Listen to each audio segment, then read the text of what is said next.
Hello and welcome to the third day of the 2021 annual meeting of the Green Economy Coalition. I think we've all been woken up by that video. Thanks, Ben, for keeping the volume low. It really does hammer home the case very noisily, if you see that video, that green economies are economies that invest in nature and not economies that destroy it. So welcome to members of the GEC, the Green Economy Coalition, the world's biggest civil society alliance on green economy. Equally warm welcome to other friends. I think you'll find the coalition very inclusive. It also includes intergovernmental colleagues and businesses. Are you going to put the slides on there, Ben? I'm Steve Bass from IAD. I'm one of GEC's steering group members. I've been with the coalition from the beginning. If you are new to the coalition, just a little background. A few of us, UNEP, IUCN, World Wildlife Fund, IAD and others formed GEC in 2009 as we were really concerned to, as we put it, get the economics right for sustainable development. Our hope was that GEC would do what no one organisation can do alone. Together, we've really grown our collective action and influence. We've become increasingly widely distributed, members from all continents and active hubs in some countries. And we have a very ambitious strategy to 2030 that draws from our conviction that nothing less than economic reform is needed if people and nature are to thrive. So this annual meeting has got a real sense of urgency, of emergency. There are many looming tipping points in nature and society that we believe are caused by an economic system that pushes nature and people to the margins. People are slaves to an economic system that trashes nature, and the pandemic has really shown that tragically. And of course, it should be the other way around. People served by an economy that delivers nature's benefits. So much to do this week. Next slide, please, Ben. So let's have a look at what we have been doing. On Monday, we sort of scoped the, we could call it the emergency kit needed for handling this code red, 10 priorities.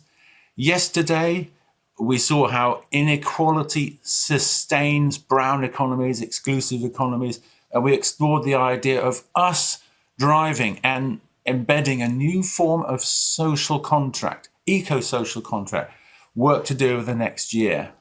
Tomorrow, the media and youth will interrogate the green recovery to date, a sort of jury trial of how well the emergency has actually been handled to date. That will be really intriguing. And on Friday, we'll bring this together to sharpen our GEC strategy, to make the most of what only a widely distributed coalition can do, or at least what we can best do.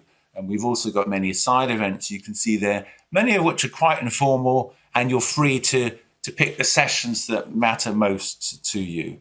So what are we going to look at today? Next, please, Ben.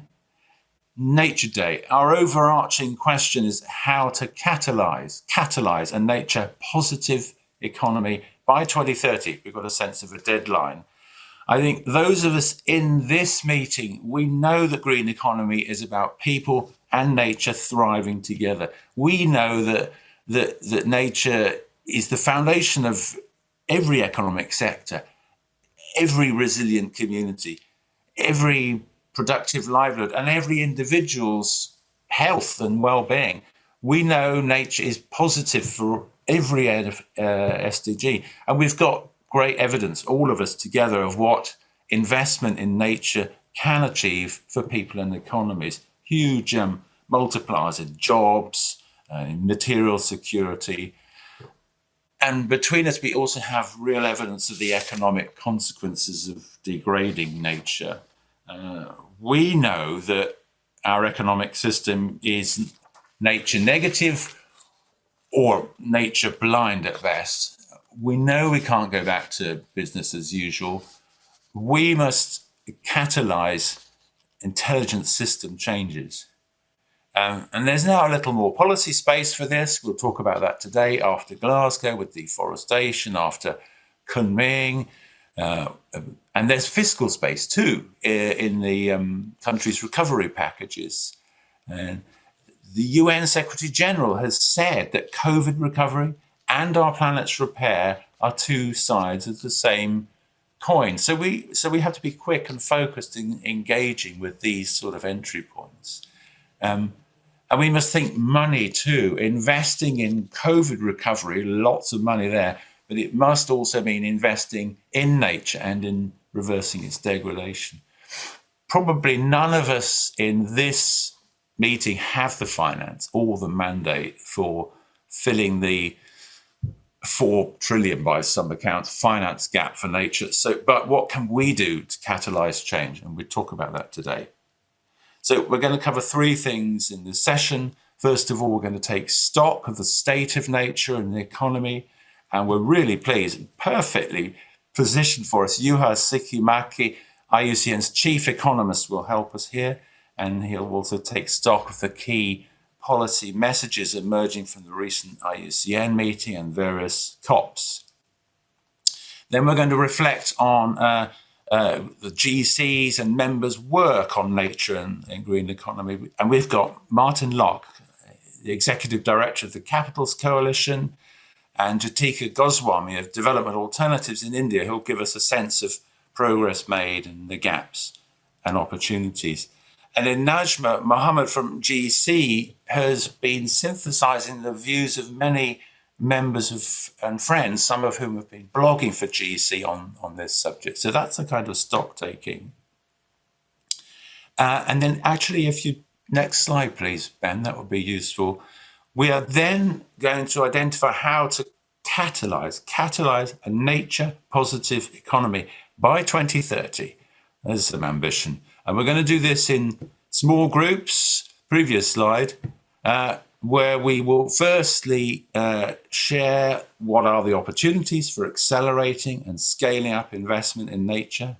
And then secondly, sharing ideas of effective catalytic activities, especially what we can do together as a coalition.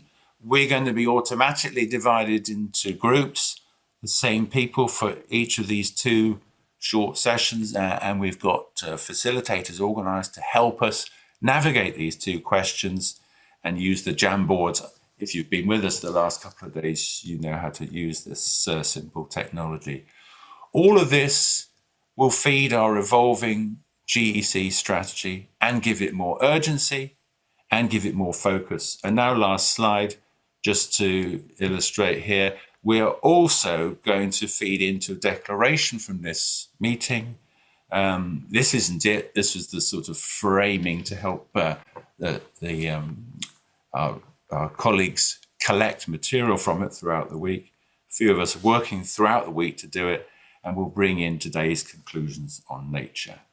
So now that's enough introduction. I think now we need to call on 4 friends who will set the scene for us. I've just introduced them. As they speak, if you have questions or other views or ideas, please put them in the chat function at the bottom there. Put your questions, ideas, and I'll draw from them in the discussion, which will be after all 4 presentations. And then we'll draw these issues together to inform the breakouts. So 5 minutes each, please, starting with Juha. Thanks very much.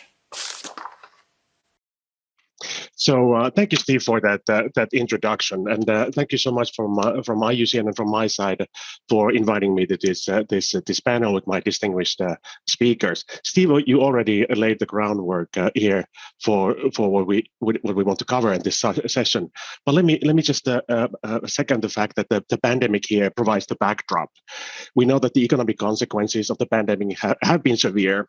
They not only have been severe, but they continue as being severe. We've seen various impacts across the world. We see a great deal of variation on the economic impacts based on different parts of the world. And unfortunately, especially when we forecast how these impacts will persist, we see that the developing countries in particular will be hard hit and will continue to be hard hit in this space. I get the next slide. Yeah, and of course, there's been a great deal of a response from the policymakers, governments, to mitigate the impacts of the not only the pandemic but the economic downturn that it has caused. Governments have implemented various measures at the moment, totaling a vast amount of roughly 17 trillion globally. To stimulate economies, to help recover them. When we take a look at the stimulus packages on the whole, there are a couple of observations that I want to share with you here.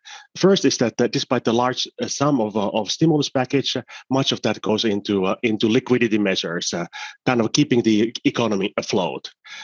Those efforts typically support kind of the status business as usual, status quo. Another observation we can make here that the advanced economies are leading the way in economic recovery packages. Roughly 80% of all total spending takes place in advanced economies. Developing countries on the whole are very much behind, and in fact, many of the developing countries are suffering greatly. Additionally, because of the economic downturn from the pandemic, many of them were already in difficult situations before the pandemic. Another observation, of course, that is particularly pertinent to us is that nature has been all but neglected in these stimulus packages. Stimulus packages have many different measures. Roughly 1/3 of them, of the 17 trillion total, addresses sectors that are relevant to biodiversity. Packages include both positive and negative measures. So there are measures that are seen as positive towards nature. There are many that are negative. Unfortunately, it turns out that even now, as we're looking back to the pandemic a year and a half ago, roughly, the first stimulus packages came into play, we see more negative incentives in the packages than positive. So by and large, we observe that nature is emerging in the stimulus packages, but is taking such a small role that we can say that is all but neglected. There are some exceptions here. I should mention that some countries have taken the opportunity to invest in nature, to invest in a green transition. So this is not all negative news. There are some positive examples too. However, given this observation that there's a great deal of, first of all, even before the pandemic, a great deal of need to invest in nature, to make economies positive, to invest in nature, to invest in restoration of nature. The pandemic, of course, has only exacerbated this need. And given the observation that nature is taking only a small part here, IUCN took initiative here with the lead of the Director General to launch what we call IUCN Nature-Based Recovery Initiative. And without much further detail, the objectives of this initiative are simple. The overlying objective is to ensure, first of all, that post-COVID recovery is nature positive. And this has two aspects to it. On one hand, our goal is to ensure that the spending on the whole does no harm to nature. So, maybe not everything is directly positive to nature, but at least we want to make sure that there's no harmful impacts on nature. And then the second ask is that those stimulus packages, as we move forward, would take a certain portion of the spending and direct it straight to nature, to nature positive action. And why do we want this to happen among many other organizations that are working in this field? Well, there's a number of benefits that come from nature-based recovery, green recovery. One is that investing in nature can bring economic recovery and stability. There's evidence that investing in nature can produce jobs. It can produce economic gains. It can improve community health and resilience. We all know that investing in nature has a great deal of potential to mitigate climate change, to storage greenhouse gases, and also to adapt to climate change. And these benefits go much beyond climate and biodiversity. In fact, we know of course, that the whole economy is embedded in nature, and more than half of the SDGs, or roughly half of the SDGs, are directly related to nature. So the evidence is there that nature should be a target in recovery, and it's not just the kind of suggestive evidence. The numbers also support the story. We know from IUCN projects, we know from other projects that investing in green recovery can be an effective way of creating, for example, jobs. It can be as effective or even more effective on a per $1 million basis in creating jobs than investing in conventional economic sectors such as manufacturing or infrastructure. There's a great deal of benefits in ecosystem services that come from investing in nature. We know that climate change policies can be critically improved by nature as a nature-based climate solution. And again, the SDGs, many of them depend on nature. As IUCN, the particular approach we take here is that we work through our members. So IUCN has a broad reach across the globe through its state members and civil society members. But this is one particular angle that we take in advancing the green agenda in this context. I'm gonna close this by bringing you greetings from the World Conservation Congress that took place in September in Marseille. This was the first major environmental congress that took place in person, actually in this case in a hybrid format before the pandemic, after the pandemic began. We had roughly 10,000 participants here, 6,000 of them participating in person, and about 3,500 online. The Congress is a multi-day event, more than a week. It involves many events. We started by 4 summits. Summit of Indigenous Peoples and Nature. There was a Global Youth Summit, IUCN Local Action Summit, and a CEO Summit. The key aspects of forum come down to IUCN Congress come down to IUCN Forum. That was the first 4 days of the Congress, and Members Assembly. In the IUCN Forum, I should note that economics and finance was one of the 7 themes of the Congress. And I think economics has been covered in previous World Congresses. What we gathered this time is that the conservation community has made a great deal of progress in bringing nature into mainstream. So we had broad participation from finance sector, private sector, from development banks, all the actors. And we no longer had to make the case so forcefully for them to consider nature. Rather, people came in and made the case for us. So we think there's been a great deal of progress made in mainstreaming nature. I'll mention a few key points from the Members Assembly. First of all, this involves the elections of IUCN officials, and IUCN elected Razan Al-Mubarak as the IUCN president. So we're proud to have the first Arab woman as the IUCN president for the next 4 years. There was a number of resolutions adopted, including one on natural capital policy. IUCN established a climate change commission, and then finally, IUCN members agreed to a Marseille Manifesto that further underlined the need for sustainable development, integrating economy and nature, considering the social, environmental, and economic aspects of economic development and recovery as in an integrated fashion, and then especially take the advantage of the post-pandemic recovery to start making real progress in bringing nature into the economic decisions. Thank you so much. I'll show you the last slide, just some images from throughout the Congress. Thank you. Thanks so much, Juha. Nice to see some leaders there. Hopefully they're making the right kind of decision. Now, colleagues, as Juha spoke, I'm sure you're thinking of questions or comments. Please put them in the chat. I mean, I'm seriously interested in what makes some countries invest in nature that you've mentioned, and what made them actually do it. So please, let's collect questions. I'm going to move straight on because we are already behind. I'm going to ask colleagues to try and stick to their 5 minutes, please.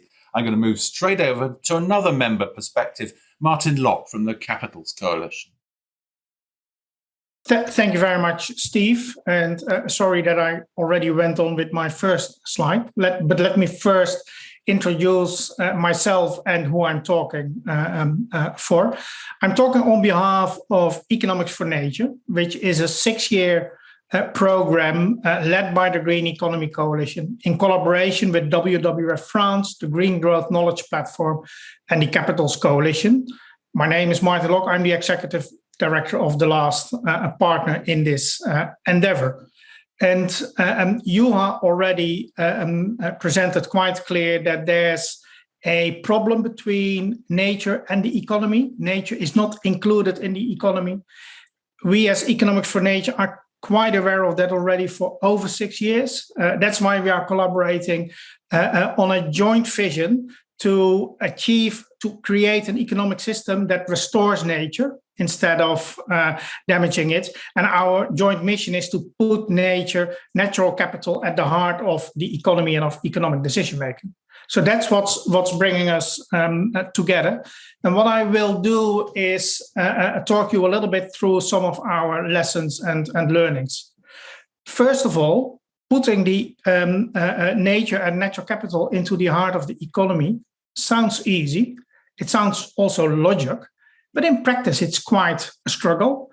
The process that we are organizing with the partners, you see here, it consists of building a know-how, convening networks, incubating and piloting approaches, and with the aim altogether to drive policy change. And we are not doing this as organizations just by ourselves. What we believe in is that we really need to bring together the different sectors of society. So we bring together the business networks, including companies as well as financial institutions, policy institutions, governments, and of course, civil society and NGO organizations.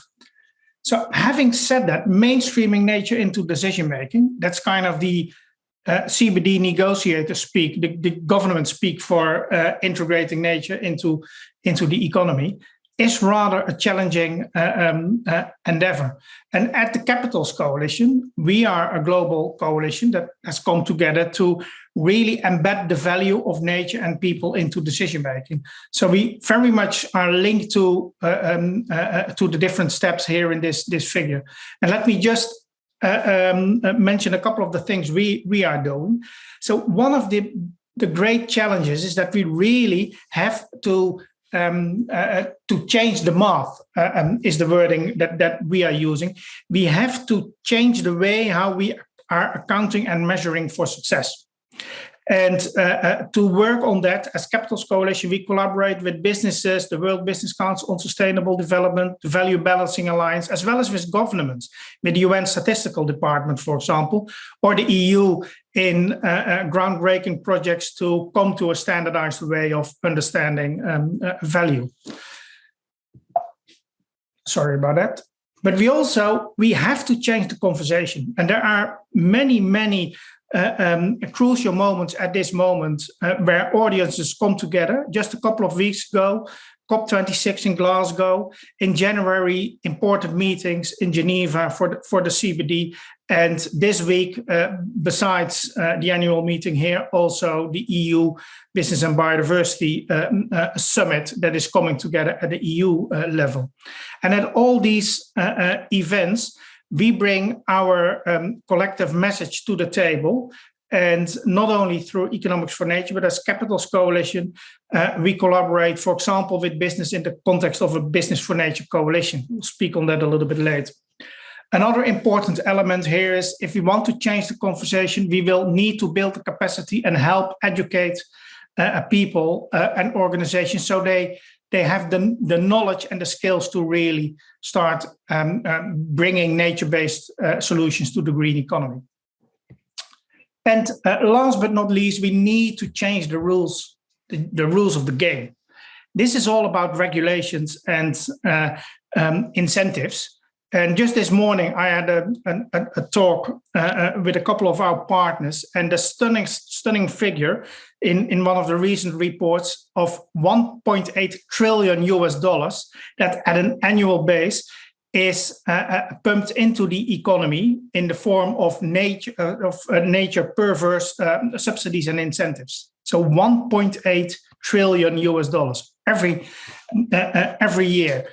this needs to change. So this is just one example of change that really is needed with respect to the rules of the game.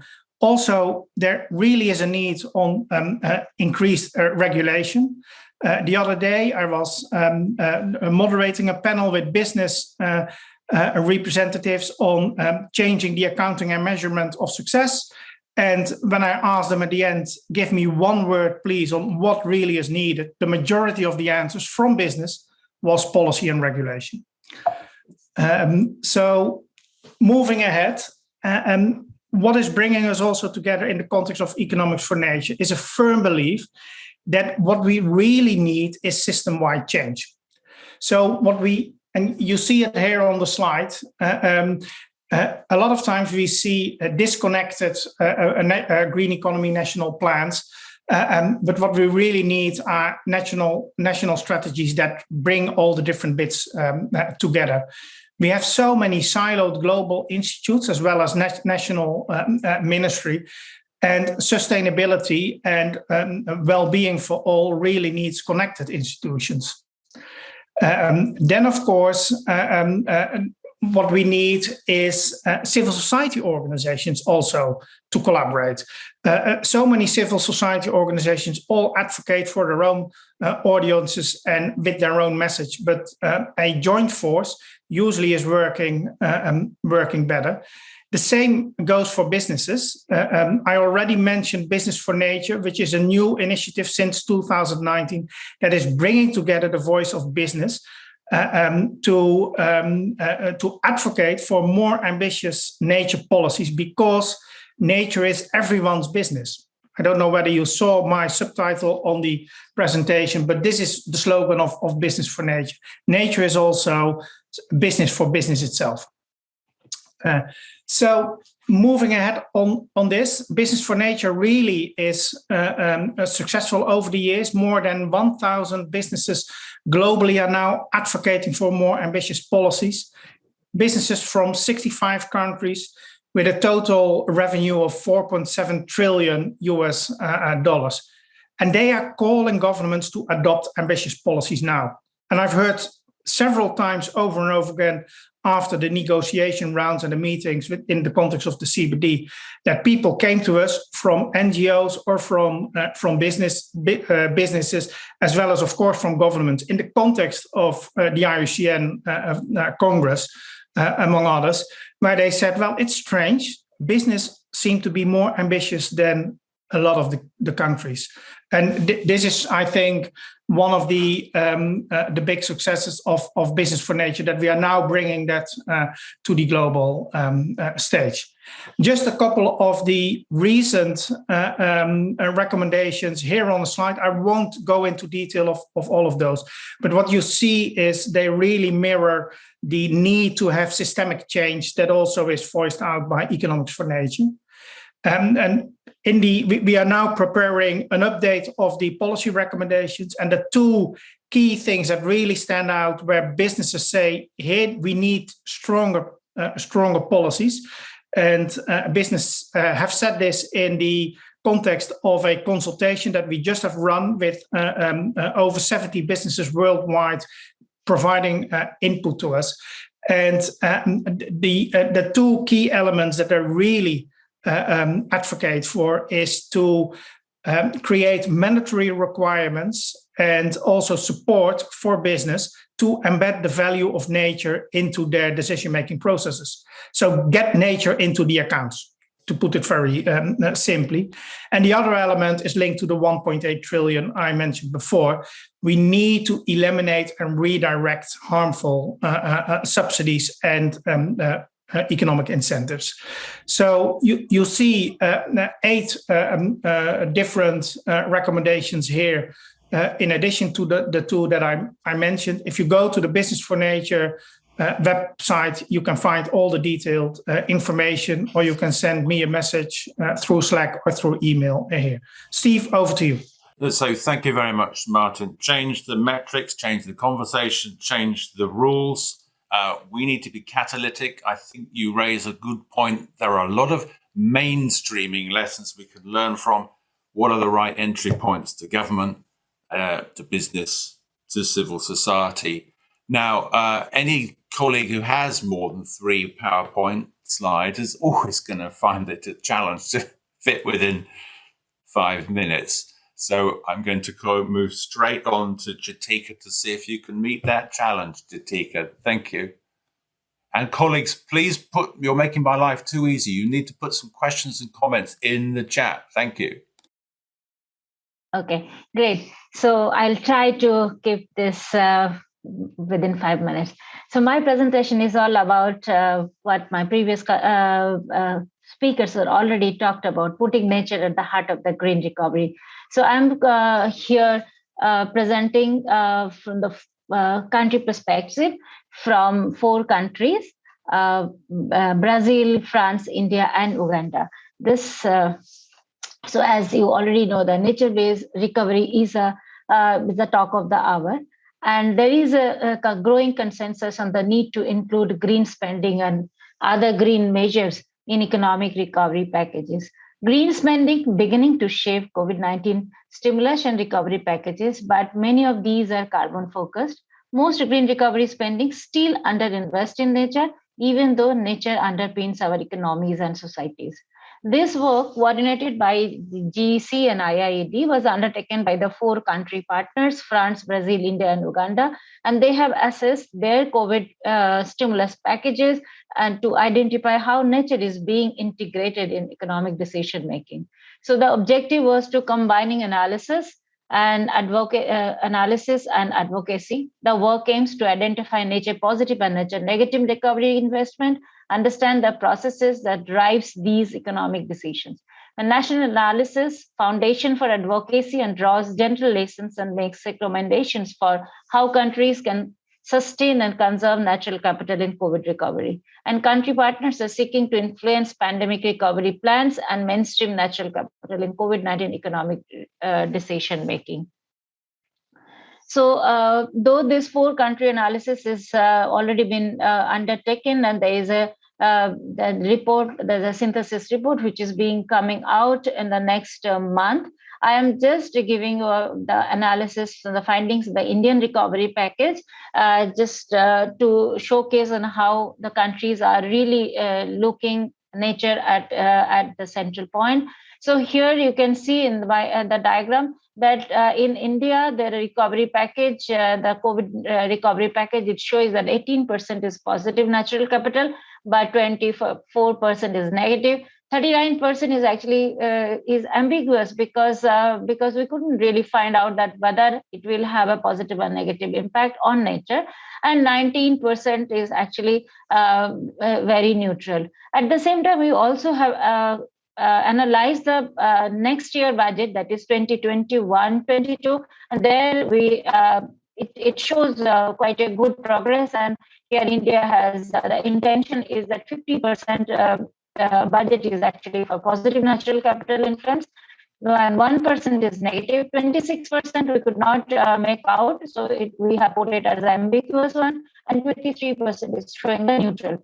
The main our findings is actually the main 5 sectors which India has taken in the COVID stimulus package was agriculture and allied sector, MSMEs and rural development sector. These are the priority, but annual budget then a subsequent year did not necessarily prioritize these sectors as well. As I have already told, 18% is actually very positive natural capital. Major share of the allocation in the COVID recovery budget of 2021, that is the COVID stimulus package, has ambiguity in terms of impact on natural capital. There are a few good policies that government has taken, but some of them has discontinued in the subsequent year budget. Annual budget of subsequent year also shows better allocation towards positive natural capital, which is a great, a good way forward. Now coming to this analysis, from the synthesis of this 4 country analysis, the broad recommendations that is there. This government should invest in natural capital to bring economic benefits and growth opportunities. Government need to recognize that natural capital investment drives social inclusion as well, for example, SMEs, indigenous rights, social protection, and so on. Governments should link credit facilities to environment conditionality. Governments should support environmentally friendly small and medium scale enterprises. Government should also support sustainable small scale agriculture and not support environmentally damaging agribusinesses as well, and not to support environmentally damaging mining activities. Keeping this in mind, I would also like to put forward a case example which development alternative, which I represent. I represent development alternative here. That we have invested in Bundelkhand, that's a semi-arid region, on the land remediation activities, and we actually wanted to show how it has actually benefits the natural capital as well as social and other capital. So the land remediation intervention, which is technical, physical, and natural capital development, we have taken, and which includes watershed development and management, check dam, and so on, farm renovation like farm pond, farm bond, sustainable agriculture, climate adaptive planning, and forest management and biodiversity conservation. We also have actually invested on the community capacity building, so SAG, the self-help group, and other community institution building, and also training and capacity development. So while investing in nature, we also have evaluated the results of this, and with adopting the ELD methodology with support from GGKP and BC3, the outcome of these activities is like this. There is an improvement in livelihood benefit. So through agriculture, through livestock rearing, through other activities like improved water access to the communities, there are also social, human, and cultural capital strengthened, like community awareness and skill developed, migration reduced, community-based institution became functional, and natural resource-based cultural activities improved, along with traditional healthcare practices. We also have shown that there is also ecosystem benefits through these activities, like positive biodiversity impact, it means species abundance increased, improvement in soil carbon storage. At the same time, these nature-based solutions also contributed to the national and global commitments, like all SDGs, SDG 1, SDG 2, SDG 6, water, SDG 8, the dissent, the employment, SDG 12, sustainable consumption and production, SDG 13, climate change, both adaptation and mitigation, SDG 15, live on land, and 17, the partnership, as well as it has shown it also had contributed to the LDN target, it contributed for the CBD target, as well as the NDC target. Thank you. I hope I was on time. Well, it was all good, Jatika. I mean, you really make the case that governments are missing a trick if they don't invest in nature. And in fact, everyone is saying this. So how do we get this across? I'm going to turn last in this opening panel to our policy director, Najma Mohammed. Najma, please. Thanks so much, Steve. I'm going to try my best to make that 5 minutes cutoff. So for the last 2 years, the GEC has been running a high-profile blog series from thinkers, practitioners, policymakers, activists, focus on one key question. What does it take to redesign our economies to protect and restore nature? The series brought together diverse perspectives, critically examining structural solutions, but something very interesting to share with you and to echo what Juha started us off with, that the pandemic has really colored so much of what we've looked at in the last 2 years. We started off the series with a very beautiful intro piece and agenda for the super year for nature in February 2020. The next title was The Challenges for the Super Year, and the third blog in the series was How Can We Salvage the Super Year? I think we've done a pretty good job to try and salvage the super year. For some of us, it's given more time to work on the nature agenda, but it's also brought us to I think, what is one of the big insights from the series, that COVID-19 has had a major impact on economic decision-making, on how we think about our societies and our economies. And I think the 4 key points from the blog series and the incredible authors that contributed to it was that the crisis has really brought home how interconnected our economic and environmental systems are.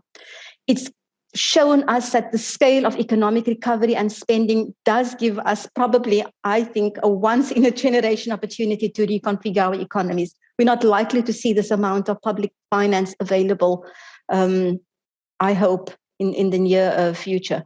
The global response has renewed faith in the willingness of governments to use science expertise, and this is really good for the nature and climate agenda, because our scientists have been telling us for a long time that we are in a crisis. So hopefully we'll get policymakers to listen. We just need to get global cooperation right on this as well. And there's an urgent need to develop long-term transformative policies, even as we struggle to meet the short-term needs of securing people's safety and well-being in this moment. What do the authors tell us about what progress have been made thus far? Much of what's been reiterated, so I will not go into a lot of detail. Valuing nature. We've got the economic theory, the tools, the metrics to measure and value nature. We just have to make sure that we adopt and implement it much more widely than what it is at the moment. We are seeing efforts to invest in nature. Let's be positive that we're beginning to see this unprecedented investment, but they still, as you have said, largely underinvest in nature. There's been substantial progress to assess biodiversity impacts. We've got different tools, disclosure mechanisms at site project level, supply chain level. And some industries are already beginning to adopt nature positive approaches. What's not working? Two key points came out from the series: that for the most part, investing in nature and biodiversity remains marginal to economic decision-making, to plans, budgets, and investments. We're also missing a strong focus on the social dimensions of nature and biodiversity, the dependence of livelihoods, jobs, small businesses, our health, physical and mental health on nature, the multiple values that we assign to nature, still very much missing from the way we think about nature. And then three challenges were really highlighted, three barriers. The one, political, that there is still a lack of political will to take action at the necessary scale and speed. We can see it, where most governments have failed to harness this opportunity to actually craft, a green and inclusive recovery. Governance challenges, we still have lack of meaningful participation of all stakeholders across society, business, civil society, academia in designing nature positive economies, and financial. We're still not putting the money where it's really needed. And so to sum up, the Insight series highlighted following key actions which governments, private sector, civil society can take towards building greener, fairer, and more resilient economies. Firstly, we need to create a new normal through an inspiring narrative that can give rise to the societal mobilization required around nature. We have to think about how we speak about nature so that we get the same type of traction and action as we're getting around the climate agenda. And those of us working on the nature and biodiversity agenda know that this is equally critical to get into the spotlight.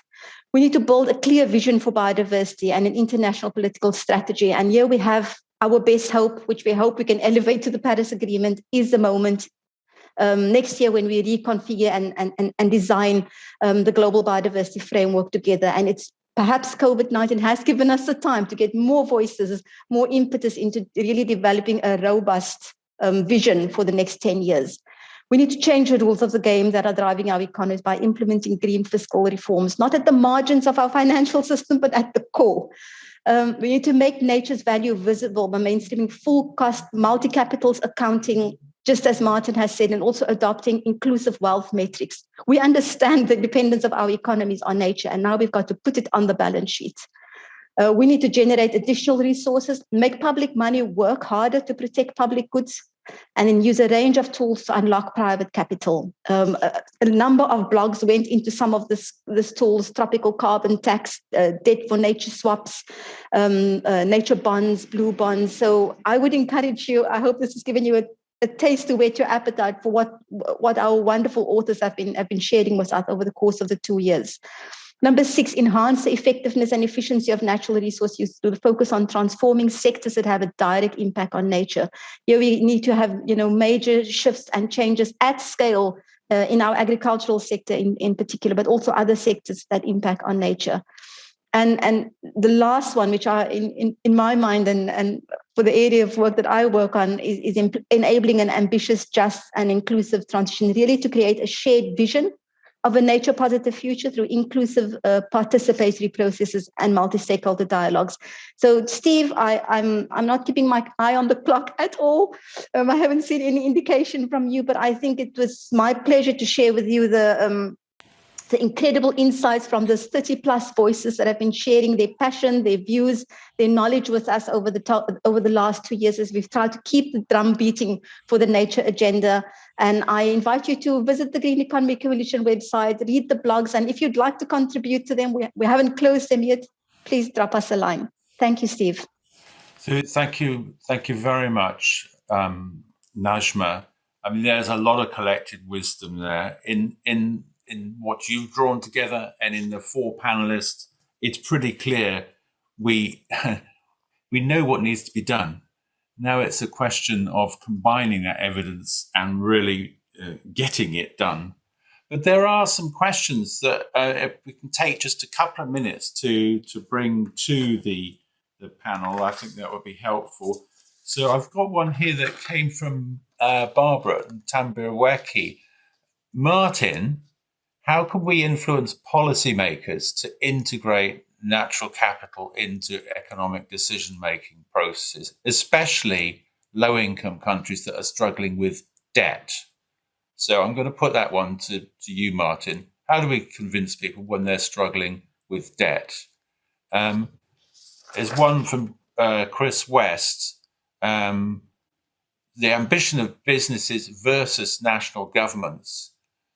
To what degree is this explained by scale? National level sovereignty arguments and economic development priorities seem to be a barrier to policy development in some places, whereas businesses don't have to worry about this. It's easier to produce a green product than to promote green landscape or green policies.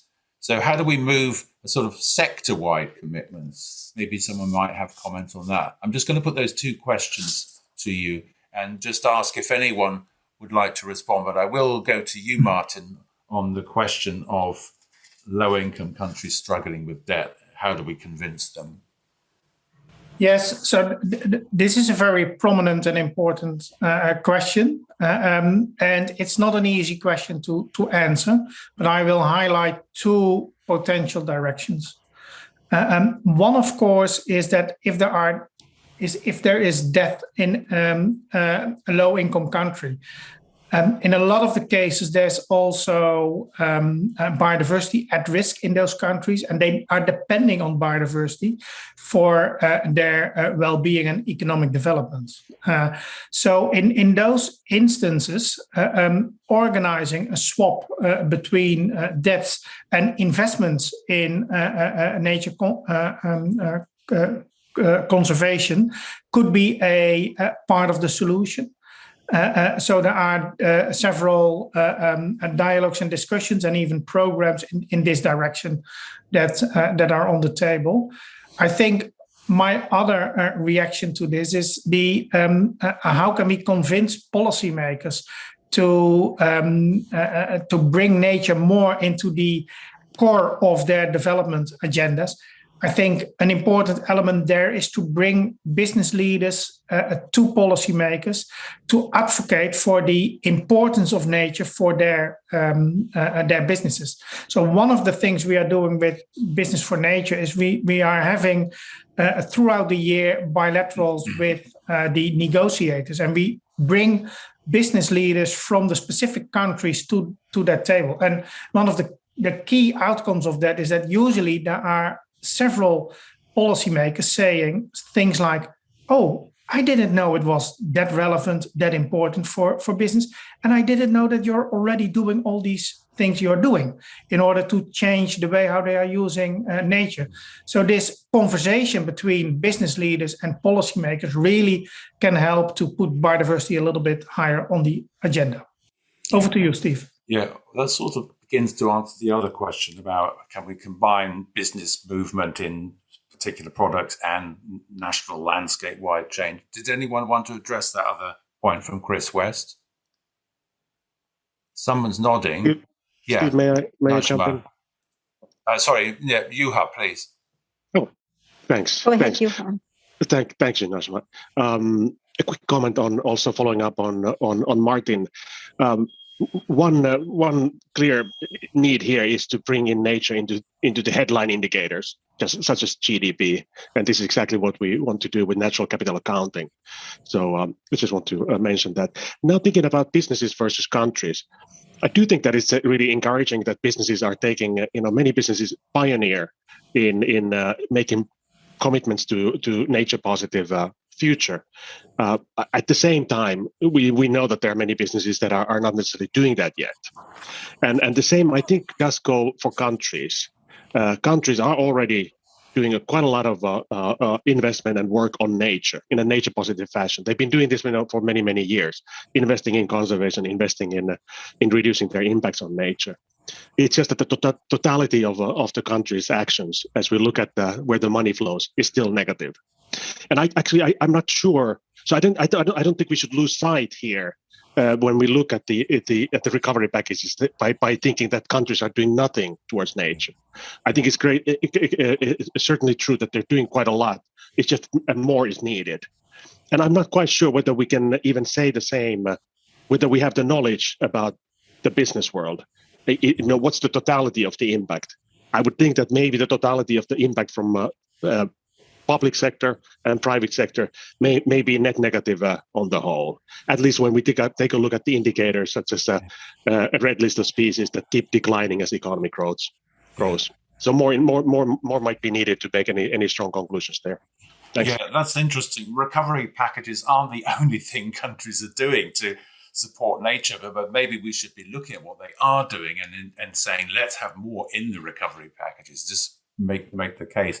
It's just to finish this up. You mentioned the notion of nature into headline indicators. Nicole Leotold has made the interesting observation that we tend to have separate indicators on people and on nature, and we might get better integration if we generate indicators that actually join the two together, that are about the sort of co-benefits. So we actually look for things that deliver livelihoods and nature together. So I won't dwell on that because we really must move on. I must thank you all for excellent context setting. And we will now move into the breakaway sessions. So yes, I mean, this really is a question of we sort of beginning to know what to do amongst ourselves. And the question is how to get it done. So we're going to have 2 breakout sessions now. We have, I think, 7 leads. The first breakout session is essentially on the opportunities to move forward with nature positive economy, the opportunities to catalyze this. We ourselves don't have the vast amounts of money, but we have the evidence, we have the connections, we have different entry points. So the first breakout session will ask the question, what are the best bet opportunities for integrating nature into decision making? I mean, it may be that we have connections with ministries of finance and we can look at the whole fiscal triangle. It may be that we have, as you have sort of been indicating, a picture of what you actually get when you have been investing in nature. We can make this case. It may be that there are big social decisions being made on employment creation, after the pandemic, and we can join that social protection that with environmental protection. So, what other sort of examples have we that we can promote, can push? I mean, some of them will be in the government machine, like natural capital accounting that has come out, or public environmental expenditure reviews. So first session, 20 minutes on the opportunities and sort of overcoming the challenges to those opportunities opening up for us. I think, is it Ben or who will be splitting us up into groups now? That's me, and that's all ready for you, Steve. So give me the cue and I will do that. 1, 2, 3, group of eyes. So I think we had 7 groups. Great. Thumbs up from Emily. That always makes me feel comfortable. And now let's get a sense of what we were hearing about the opportunities and the kind of challenges. Where should we be focusing? Let's try a minute per group. And I'm going to take it in the following order. Najma, Chris, Barbara, John, Chatika, Emily. Is that right? Have I missed anyone? Okay, great. Najma, give us a minute. Thanks, Steve. It was an excellent session. We all got onto the jam boards. It's full to the brim. So best bets from the business side, really the message of building champions in business, and then some concrete mechanisms such as the Natural Capital Protocol, Biodiversity Disclosure Protocol, really laudable activities from the business that have, real opportunity and that we have seen scaled. From governments, reiterating Martin's, what are the best bets? The UNCEA, framework came up, widespread adoption of that. A very important role for government in setting regulatory environment that requires business to conduct their business in a socially and environmentally responsible way, and mechanisms to hold them to account. From someone who was a former advisor to government, to really inspire government with big, clear ideas that can solve political pressures that they face. And then I think the one more that I would say share is a strong push from finance, making sure that the task force on nature-related finance disclosures, the TNFD, actually works as its equivalent, in the climate space. I think that's about my minute, Steve. But it was an incredibly rich exercise. Thanks to everyone who participated. Thank you. What a wonderful synthesis. So crisp. That's great. Got right into my head. Nicely. Good. So now, Chris. Yeah, my group took a little bit of a different tack. We focused a little bit on the finance integration angle. We were talking about integrating nature into green bond issuance, lots and lots of potential there. We're much more familiar about it in a climate space, but more that could be done on nature, particularly around biodiversity. Some of the specific ways we might do this around reinsurance schemes, bringing them to the fore, and quite a lot of optimism, I think, in the group, though people also warning perhaps about if you want to bring nature into finance, think about the little guys as well. Think about the SMEs who can be pushed to one side if you're bringing in really, really large schemes. We were talking a little bit about Mark Carney's $130 trillion that he's managed to put around net zero. What's the biodiversity equivalent of that? Then thinking a little bit about the implementation level, putting nature mandates and thinking at municipal and city levels where they have control over the tax and also the planning. They can really, really have an influence at landscape scale. And then lastly, a bit of a message from India, thinking about locally led approaches and working at the village level, not forgetting them. It's very small, but maybe how can we aggregate lots of those little actors together to bring it closer to some of the city level stuff? That was a little taste of our conversation. Thanks. Gosh, yes, thank you. I recall how municipalities moved a lot faster on Agenda 21 than countries did. I also recall for many years ago, I think 20 years ago at DFID, I got Swiss Re to look at biodiversity, and they concluded even then it was a material risk. But it seems 20 years, that it's taken 20 years to actually pick that up. Excellent. Thanks, Chris. Barbara?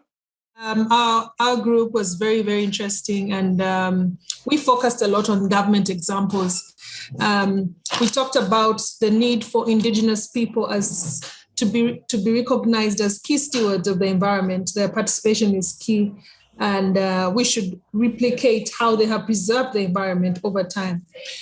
When we look at the government examples, we talked about ensuring that all policies are checked for negative impacts on nature and people and designed in such a way that they have positive outcomes to the well-being. We also talked about rethinking and repurposing harmful incentives and subsidies, and having a balance that is positive for nature. We also talked about building an inclusive dashboard for well-being that adds nature and people into economic statistics, and the example from the Amazonia and how they have come up with a program that rewards the forestry fund in remote areas for services that they provide. We also talked about integrating the value of nature and people into business accounting and disclosure, and also talked about how organizations and regulators need to assess the risks and dependencies related to nature. That was about it for Group 3. Thank you. And thank you. Thank you very much, Barbara. And it's good to recall how that big shift was made in businesses from just worrying about impact to really understanding their dependence. And I think that's key, isn't it, as we move forward? Our recovery is dependent on nature. And you've given us some good ideas of how government can track that. Now I'm going to ask John. Yeah, thank you very much, Steve. Yeah, so our group also covered some of the topics that have already been mentioned today. So we started off also with a focus on finance with the TFND, Task Force on Nature-Related Disclosures. Also the EU project on Align from the Business and Biodiversity Initiative was mentioned as a best bet. We focused, however, for much of the conversation after around mainly the government and civil society areas. We also had some strong support on the government side for natural capital accounting, rolling that out, seeing additional applications in policy and decision making, also at the finance and business level. We talked a little bit about the ultra local level and property rights. Who owns the land? Who has the right to access or to use resources? Is something we don't often talk about in this space. And of course, that's very related to some of the broader social concerns around inequality, who benefits from natural capital and from its exploitation or from its preservation. Some of the ways we thought about we might be able to move that conversation forward.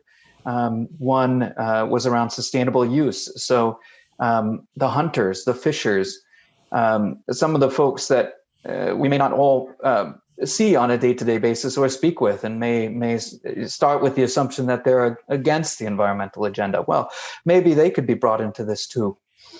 And that relates to a more important point around communication, doubling down how we interact and provide information to the general public. And then a final point on the international, we offshore a lot of impacts. In one country, it might have a high standard, but that standard is not being met through international trade. So how do we address it on the trade side? I think I've covered everything. Thank you, Steve. You have nicely, John. Thank you. As nature and people go together, so do rights and resources. I think that's clear. And I just see in the chat, Nicola's reminding us it's not just land rights, it's sea rights, it's the rights to manage and benefit from nature. I also promised the UN Stats Department and the World Bank, who couldn't join us this week, but they wanted to also promote the SIA, the natural capital accounting. They feel the 90 countries where this exists, it is an excellent evidence base to help inform green recovery. And green recovery should be a major application of what they've been doing. So that's good to hear from them. I'm going to move on now to Jatika, I think, is a group report. Thank you, Jatika. So thank you, Steve.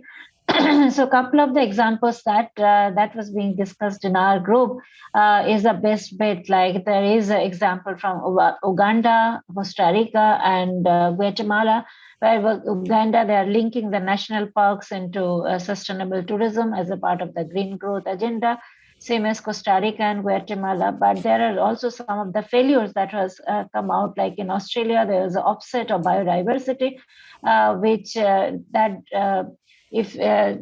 that is also sort of a learning because in Australia there's a rule that it is allowed to destroy if you can replace, but and which actually required like 107 years to offsetting the biodiversity. So that is really not working. So therefore, they need to get the rules right.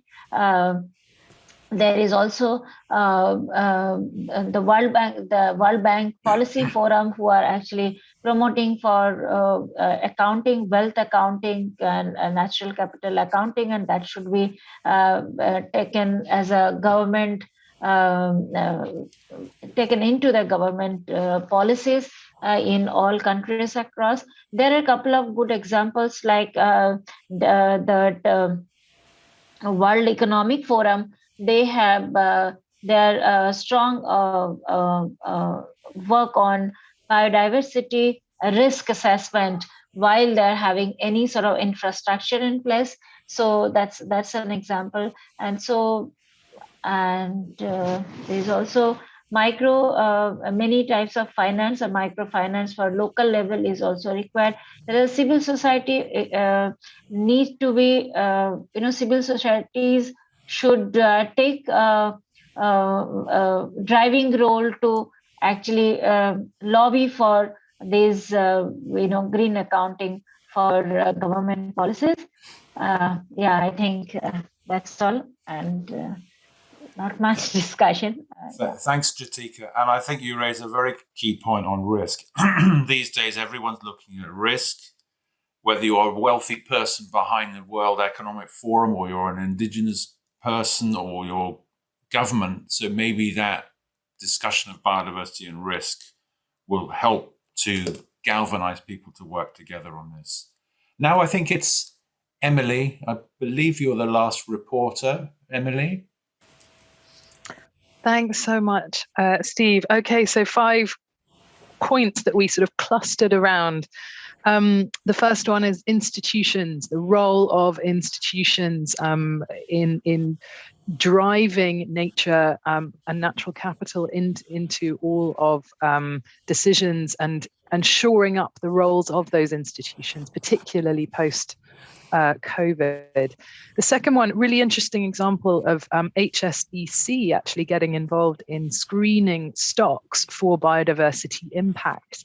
And I can reshare the report that Katrina posted, because that's a really interesting evolution of the TNFD role.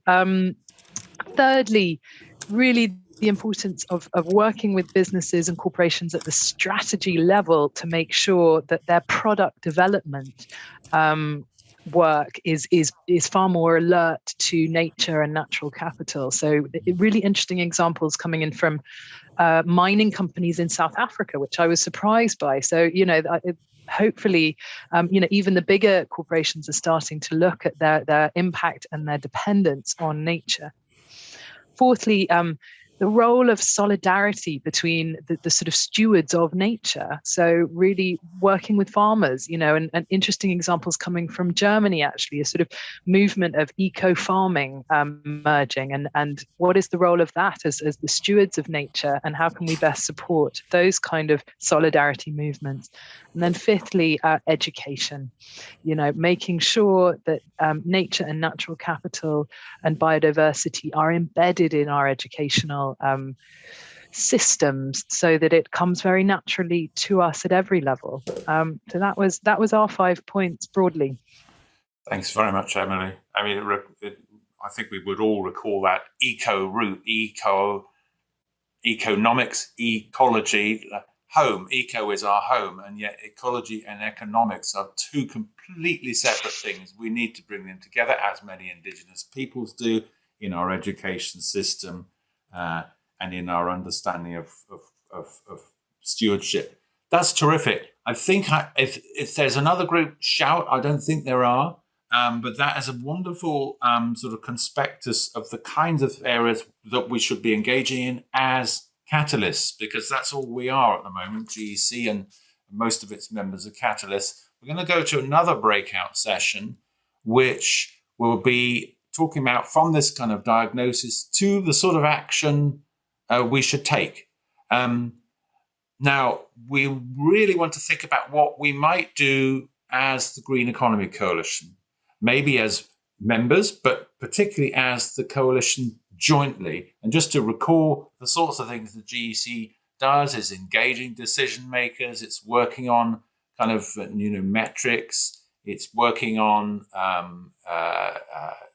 dialogues. It's working on tracking change. We have the tracker. We work on partnerships, and we work across the world as well as sort of in individual places. So the next group is about diagnosis to action. What do you think we should be doing? And particularly by 2030, since that is our aim to catalyze a nature positive economy by 2030. Intergroups, please, Laura. Thank you. We're back again. Another lively session. I am assuming it was for everyone. Thanks, John, very much for helping our group there. Now, we don't have a lot of time, so you were really good reporting back last time in a minute. You took about 90 seconds. Let's see if we can do it in 45 seconds each now, so that we can really get through this quickly. So I'm going to start by calling upon Najma. Thanks, Steve. I'm going to try and do it in less. So I'm really a big call for the GEC to have sustained communication and outreach on the nature agenda, a lot across the different areas, making sure that there's knowledge sharing and engagement, and then who should we be working with, connecting with nature champions and custodians in civil society and social movements, farmers, indigenous peoples groups, women's groups. The GEC should also work with partner members on nature positive projects that accommodate, neglected, marginalized communities in society. So again, a jam-packed, but that's our highlights that I'd like to share now, Stephen, and over to the next group. Great. Fantastic. Chris, please. Thanks, Steve. GEC should be working with organizations like the TNFD. It's come up in the chat, but we should be engaging with them much, much more, particularly around finance. Broadly, many more financial actors. They are getting into the biodiversity and nature space. We need to have an offer to them, for them, and work out what they're doing and how we can work with them. Working with many, many other kinds of organizations, networks of networks. There was a mention of the Global Tapestry of Alternatives as one we should work with in India. And in general, much more of the GEC hub model. People wanted to see that. We need reconnaissance and we need knowledge from different places around the world. These conversations are very different. They're very similar. We need to bring that together in a hub model. Hub and spoke. That was what we heard in our conversation. Fantastic. Thank you so much, Chris. So, Barbara. Thank you so much, Steve. Our group went very well. We focused mainly on the issue of policy. We talked about the GEC has to ensure that we promote good governance that is critical for institutions, their roles, their processes and participation, transparency and disclosure. With regard to communication, we talked about the need to understand which audience we are looking at. Are we looking at society? Are we looking at the business? Are we looking at sectors? But generally, we felt that it should be the society and bringing together people in their local geographies to discuss the effective approaches within the planetary boundaries. And we also said that attending regional dialogues, for example, the COP should also, the advocacy should also go into the national level. It can only be effective if what is discussed at the COP and other international arguments gets to the national level. We also talked about the need for the narrative. The narrative matters with regard to communication and around, especially around the bio-based economies. The last one I could talk about is the inclusion of riverine indigenous communities into the processes as crucial. Yeah, and listening to voices on the ground is critical for mobilization. Thank you very much. Brilliant. Thanks so much. So, John? Thank you very much. Great. So from our group, we again talked about different stakeholder groups that we could really approach in a different kind of way. So one, the people. How do people privately value nature? A lot of us have been able to encounter the greater value of nature in our lives since we've been locked down over the past year and a half. Can we bring that psychological value out? Can we make it public? Can we create political pressure on the basis of something that we're all experiencing again? Can we fill the nature deficit and turn that into action? Another is around governments. So here we listed several different places where we might be able to make a difference, from local politicians and land managers to global negotiators around trade and around financial flows. We also talked about finance ministers working with the World Bank and others who have a direct line. I would also mention GGGI to finance ministries or other ministries in governments. Central banks, we had the UNEP inquiry. Could we have the UNEP inquiry for nature? Or a GEC inquiry for nature? institutions, working with those of us like GGKP who are conglomerations not so much of governments or NGOs, but more on the IO side. We're governed by the governments, but that also gives us a leg in. We are the good cop. We help programs that already exist get better by bringing nature in and hopefully build some sustainability there. We can do that better together. And then finally, filling data gaps. Constantly when the rubber hits the road, we're running into data gaps around how to integrate nature into decision making. This is something all of us can contribute to from every corner of the world. Thank you. This is looking marvelous. Thanks so much, John. Now, Jatika. So there's also a lot of discussion on what GEC can do. And I echo with some of my earlier presenter about GEC to listen the voice of the local communities, the indigenous people and so on.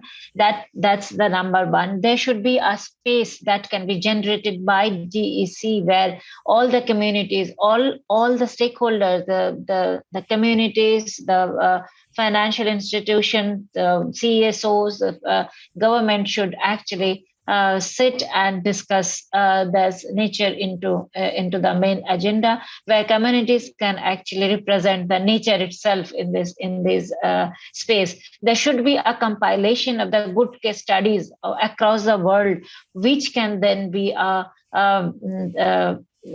example for the other countries to adopt to. And always that financial institution should also be part of the GEC network where actually they can put monies for these initiatives.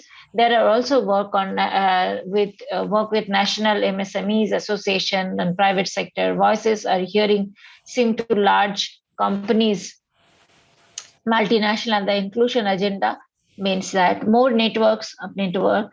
And so there is also TNFD, that someone has already mentioned. So yeah, these are mostly the space. And there should be the CSOs, strong CSO network with GEC, and which can lobby with the government for keeping nature in the central agenda. Thank you. Wonderful. Thank you, Jatika. Lastly, Emily. Thanks, Steve. Institutions again came up loud and clear. GEC has a role and a responsibility to help build the capacity of institutions and to spotlight the fact that many institutions, particularly in the global south, lack the resources and the financing to do the job they need to do. So what is the GEC's role in ensuring that happens? Secondly, sort of making sure that we're connecting always to all of the different, parts of the nature and natural capital space. So whether it's the BION network in Bonn or IUCN global networks, etc., making sure that we're constantly staying in touch as a big global brain. Thirdly, real appreciation of dialogue and dialogue models, but an understanding that it's very difficult to get funded for dialogue. And so how do we reframe what dialogue is? It's actually about leadership and generating the best kind of leadership that there can be, the most knowledgeable, the most tapped into what is actually happening on the ground. And then finally, a very strong challenge to us to make sure that we're not just operating at the government level or policy institutional level. Rather, we're not trying to just get in bed with Mark Carney or those kinds of players. Rather, we are working with actors on the ground, civil society organizations, small enterprises, the people who really are the doers and the shakers and the makers of our economy, and making sure that that's where our attention stays rather than just battering on the doors of policymakers. Thank you, Emily. As with all of you who've reported back, a great sense of clarity and actually energy. And before we close, I just wanted to turn to John Morn. He works for the Green Growth Knowledge Platform. He's a guy who's great at synthesizing knowledge. Is there anything that occurs to you across this whole 2 hours, John, that we should really be taking forward, perhaps as a declaration or in terms of our strategy? At any point? I know you have to run very soon.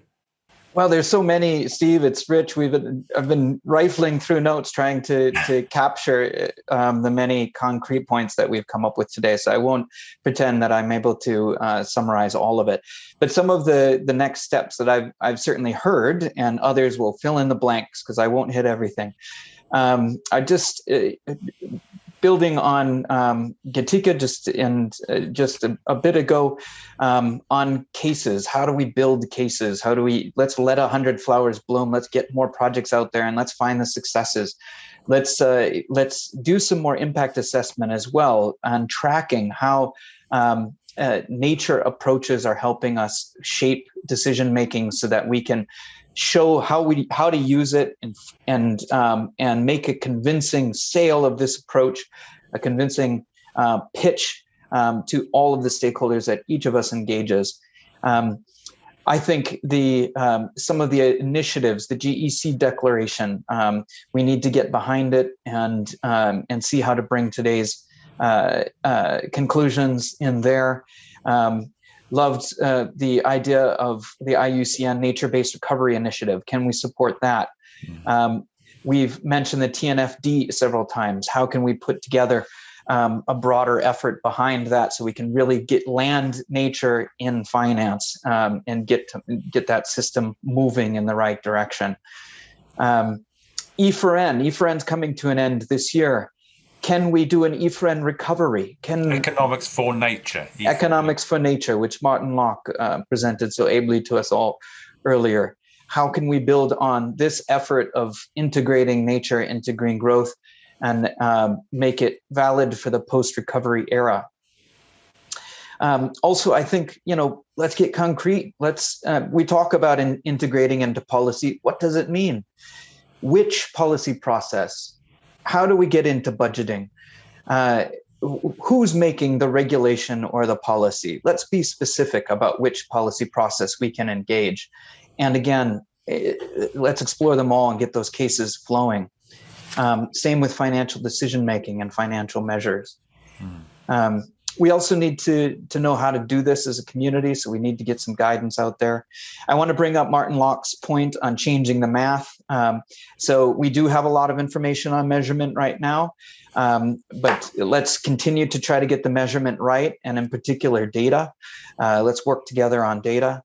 A big help for this, and we should support in its rollout, is natural capital accounting, the SIA framework, and in particular the ecosystem accounts. Let's get countries building these statistical accounts, but also using them, applying them to policy, applying them in financial and business decision making. And let's support the institutions we work with, the multinational institutions, whether they're international organizations or multinational companies. They have a huge reach and in multiple countries. If we can bring them on board institutionally, then they will bring their countries with them. So let's engage that group of stakeholders too. I'm sure I've missed many things, but I hope that at least gives a small taste of some of the things we've talked about in this rich afternoon. Thank you, John. A quick sweep, a can-do sweep, an enthusiastic sweep. We have the Jamboards, we have the discussions. We will undoubtedly analyze them and put them into a really progressive strategy.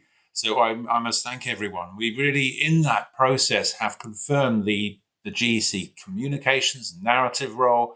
We've confirmed the capacity strengthening role. We must do much more of that in developing countries in particular. And we've talked a little bit about new players. We've talked more about indigenous peoples and communities than we normally do. So great work for us. We will take this forward into our declaration. Before I close and thank everyone, I must make a little advertisement for the open space in just under an hour's time. The Stories for Life. GEC's been working with an amazing network to explore and identify stories that will contribute to the design of a healthier economy. And we're going to be joined by Dan Burgess and Paddy Loftman on how we can all be creators of those stories, amplifiers of them. And we're going to be hearing from broadcasters and cultural commentators on how it works for them. So that's in just under an hour. Thank you, everybody. Look forward to that and to another couple of wonderful days. Goodbye.